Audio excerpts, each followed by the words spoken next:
Thank you, Mr. Lamy, Director General of the World Trade Organization, Excellencies, distinguished heads of international and regional organizations, ladies and gentlemen. It's a great pleasure for me to join you this morning for this important gathering on the Aid for Trade initiative.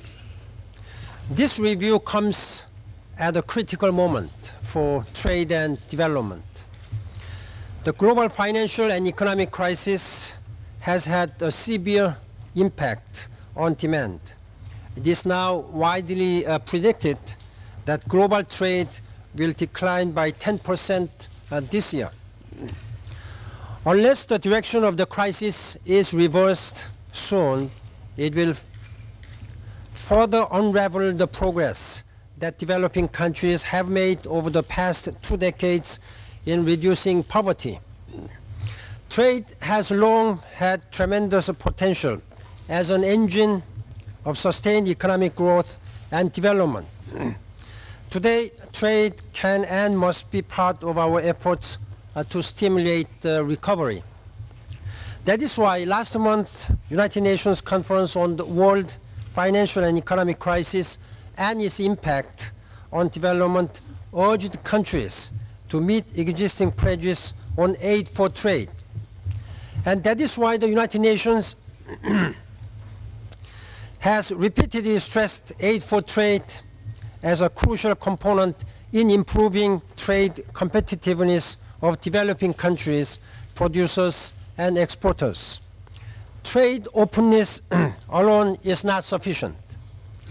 Countries must first have a competitive production base in order to export. They must have the necessary infrastructure and legal and policy frameworks.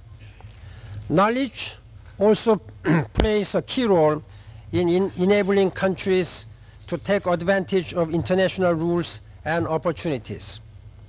With these steps, as well as reforms in the global trading regime, trade can achieve great deal. The Aid for Trade initiative has made good progress in the 3 years since its last launch. The April G20 summit pledge of $250 billion for trade financing could lead to a significant increase in the $25 billion that Aid for Trade received in 2007. I'm also pleased that a number of donor countries and agencies are steering aid toward policies and strategies that will bring practical contents to the initiative. I urge other development partners to do the same. However, many developing countries have not benefited, even though they receive traditional trade-related technical assistance from the World Trade Organization, the United Nations system, and other partners. To them, aid for trade remains a concept rather than a practical reality.